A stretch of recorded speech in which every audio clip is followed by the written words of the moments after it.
আমি আমার অসুখের কথা কাউকে বলি না, কারণ এই পৃথিবী আমার বাবার মতোই নিষ্ঠুর।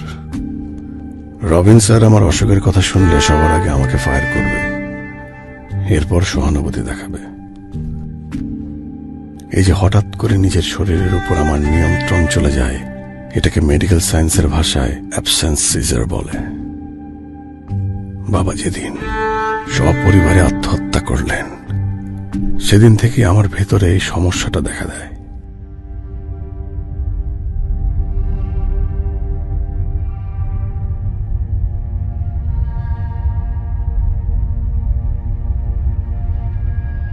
আজকে কিন্তু আমারও জন্মদিন, কিন্তু কেউ সেটা জানে না। অবশ্য জানলেও আমার জন্য কেক আনা হতো না, কারণ আমি মানুষের সাথে মিশতে পারি না। আমার এই মিশতে না পারার অক্ষমতাকে মানুষ মুড, অহংকার এরকম বিভিন্ন বিশেষণে বিশেষিত করে।